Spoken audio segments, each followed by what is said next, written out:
भक्तवांशा कल्पतरु गुणगण निलय अनंत कोटि ब्रह्मांड नायक परात्पर पर ब्रह्म श्री कृष्ण चंद्र की महती करुणा कृपा से आज हम सब मानव जीवन का सर्वोत्कृष्ट फल सत्संग, जिसका लाभ हम सभी को यहाँ मिल रहा है।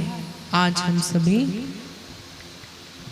कलुडबरी ग्राम इस गांव में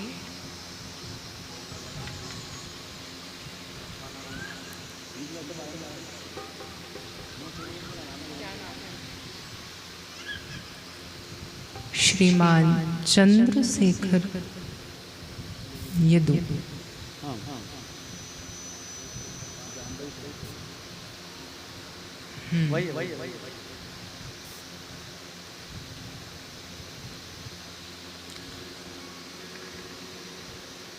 इनके नेतृत्व में इनके ऊपर पितरों श्री कृष्ण और श्री राधा की महती करुणा कृपा हुई है, जो इनके यहाँ श्रीमद् भागवत ज्ञान यज्ञ सप्ताह का आयोजन हो रहा है। आज यह गांव, इस गांव के निवासी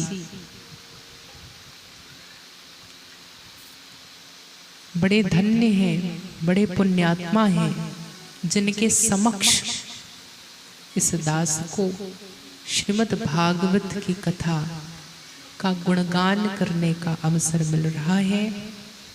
आज हम अपनी वाणी को पवित्र करते हुए, अपने समय को सार्थक करते हुए श्रीमद् भागवत ज्ञान यज्ञ रूपी इस त्रिवेणी गंगा में स्नान करने जा रहे हैं। आज वैशाख मास की द्वितीया तिथि है, बड़ा ही शुभ दिवस है। हिंदू वैदिक माह की परंपरा में हमारे यहाँ इसे माधव मास कहते हैं। मधु माधव ये दो मास होते हैं। मधु मास किसे कहते हैं? चैत्र मास।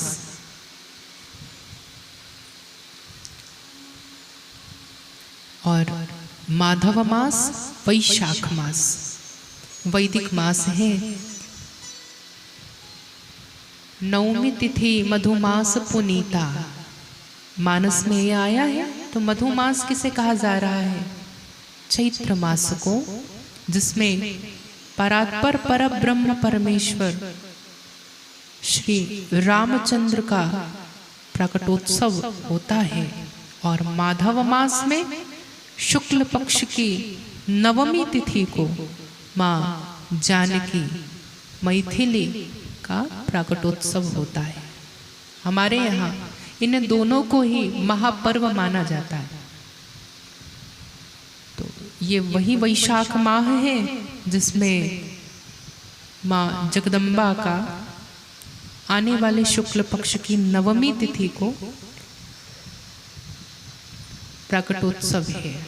और दूसरा सबसे बड़ा सौभाग्य की बात कि वैशाख मास का महात्म्य पद्म पुराण, स्कंद पुराण में विस्तृत रूप से कहा गया है कि वैशाखे स्नान, वैशाख का स्नान समस्त कल्मशों का नाश करने वाला है। एक जीवात्मा को पाथेय रूपी पुण्य पुंज प्रदान करता है। दूसरी महत्वपूर्ण बात कि कल अक्षय तृतीया भी है। अक्षय तृतीया हमारे यहाँ 4 युग कहे गए हैं। कृतयुग, त्रेता युग, द्वापर और कलयुग। इनमें से सतयुग और द्वापर युग, इन दोनों युगों का आरंभ 2 दिवसों में मनाया जाता है। एक कार्तिक नवमी और दूसरा वैशाख तृतीया। तो कार्तिक में जो हम लोग आंवला नवमी मनाते हैं, वह आंवला नवमी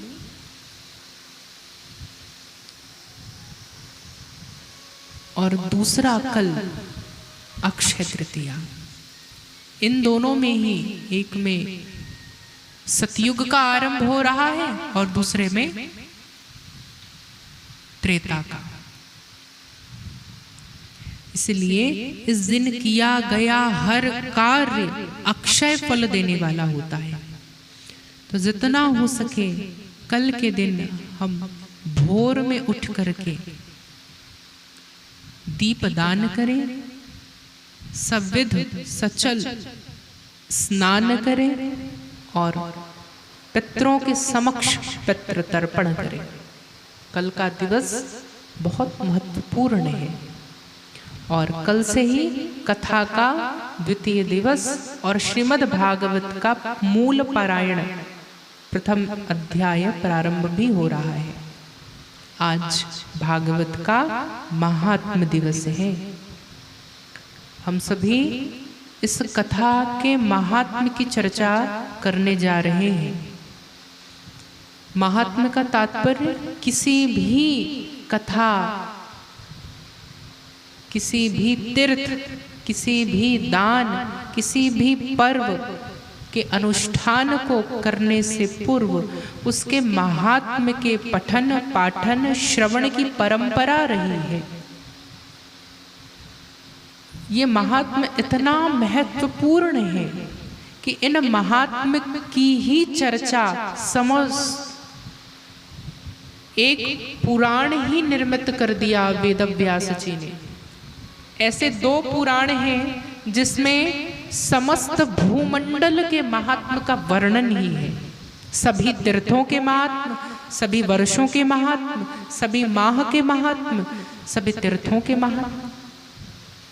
ऐसे दो पुराणों के नाम ज्ञात हैं। कौन कौन से पुराण हैं?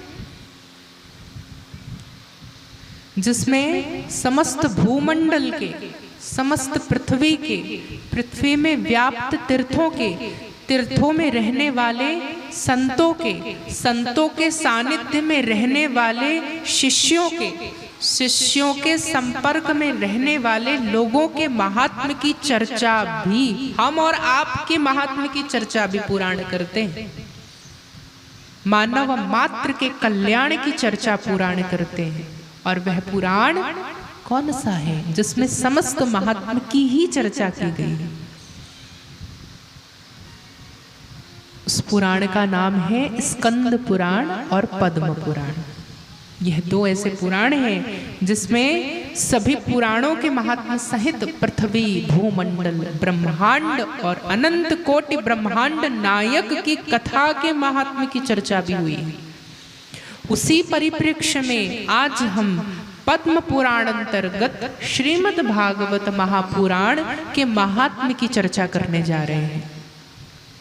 यह कथा पद्म पुराण अंतर्गत है। वैसे तो श्रीमद् भागवत के महात्म्य की चर्चा अनेक पुराणों में मिलती है, लेकिन फिर भी महत्वपूर्ण जिसे कहा सुना जाता है वह पद्म पुराण है। और किन्हीं जगह ब्रजमंडल में, मिथिला, मथुरा आदि देशों में स्कंद पुराण अंतर्गत भी महात्म्य की चर्चा सुनी जाती है। तो जो स्कंद पुराण अंतर्गत महात्म्य है वह है, पहले हम उसकी संक्षेप में चर्चा कर दें, फिर हम पद्म पुराण की चर्चा करते हैं।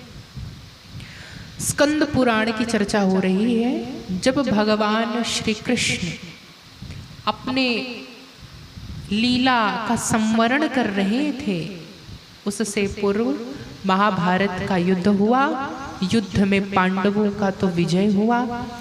इसके बाद युधिष्ठिर को राजपाट सौंपा गया और युधिष्ठिर के वंश में ही आगे अभिमन्यु के पुत्र हुए परीक्षित, और परीक्षित को राजपाट सौंप करके स्वर्गारोहण के लिए युधिष्ठिर निकल जाते हैं। कब? जब उन्हें यह श्रवण होता है कि भगवान श्री कृष्ण परम धाम गमन कर गए। यह सुनकर के पांचों पांडव स्वर्गारोहण के लिए निकल जाते हैं और उत्तराधिकारी राजपाट को परीक्षित जी को सौंप जाते हैं और कहते हैं कि हमारी और हम जिनके ऋणी हैं श्री कृष्णचंद्र के वंश की रक्षा करना, उनकी कथा गाथा को सदा सुनना और सदा इसका प्रचार प्रसार करना।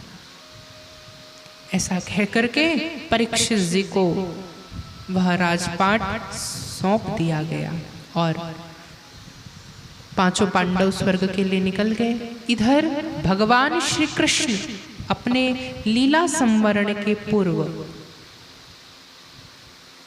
उस द्वारिका के सत्ता को सौंप गए थे प्रद्युम्न को। किसको? प्रद्युम्न। और प्रद्युम्न तो यदुवंश के संहार में चले ही गए। प्रद्युम्न के पुत्र हुए अनिरुद्ध। अनिरुद्ध भी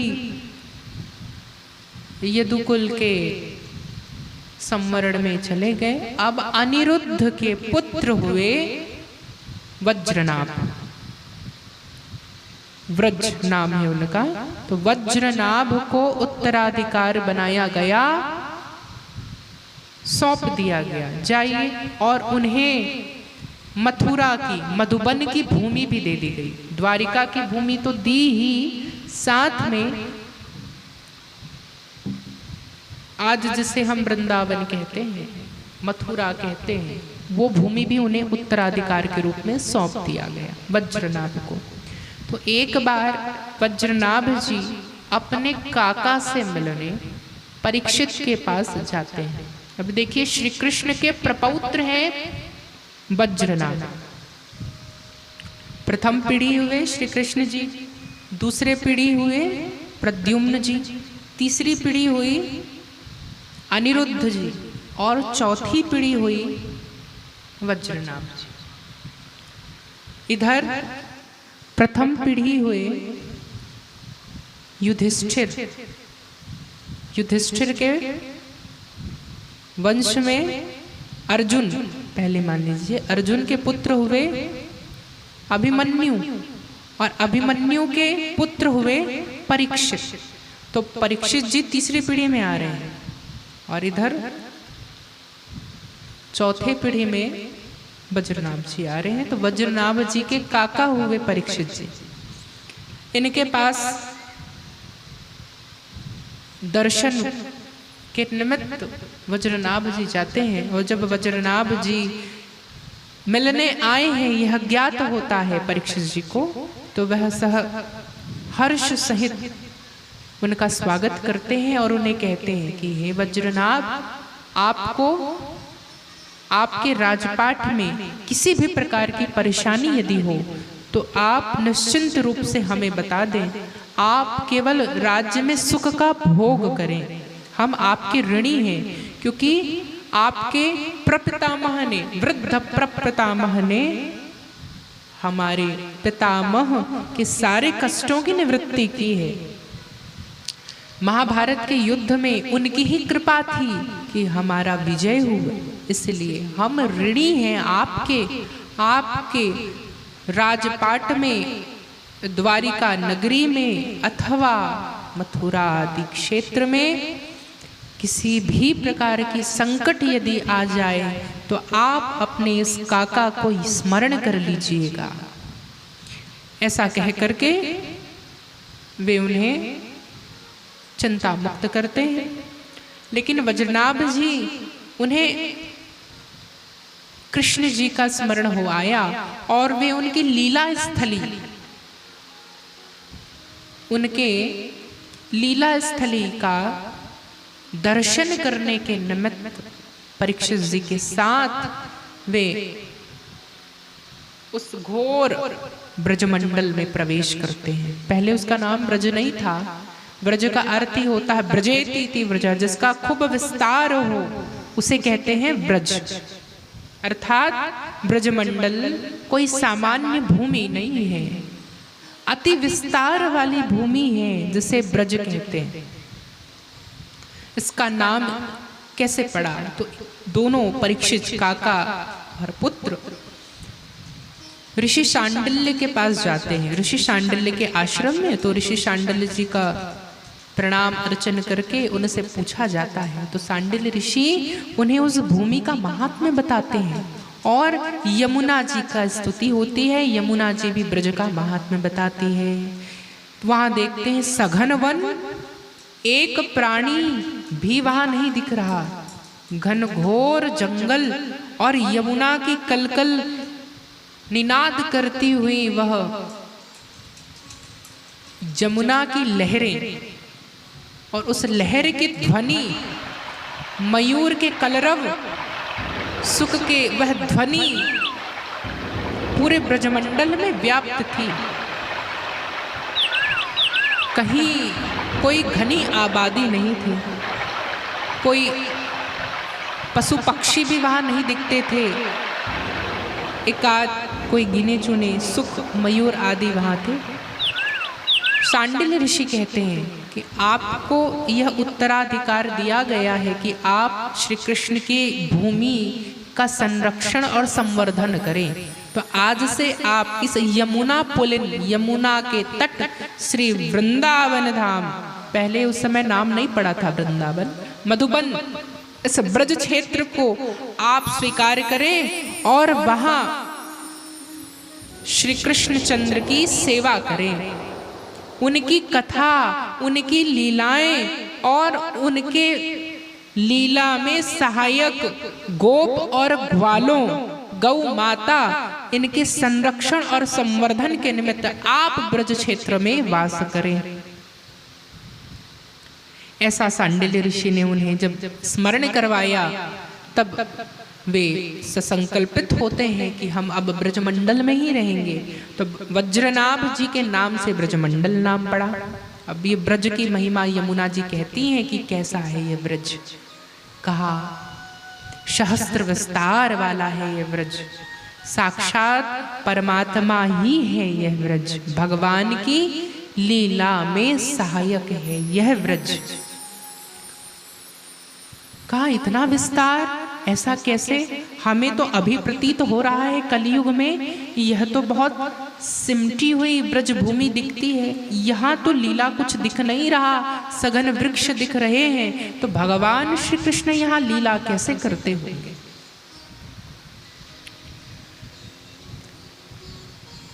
उत्तर देते हैं कि भगवान की दो लीला है, एक नित्य लीला और एक व्यवहारिक लीला। तो व्यवहारिक लीला में भगवान देवताओं को प्रकट हो करके वह धाम में अमुक अमुक समय अंतराल में ही लीला करते हैं, और नित्य लीला इस ब्रजमंडल धाम में और जहां संत गुरु निवास करते हैं वहां नित्य ही भगवान की लीलाएं होती हैं।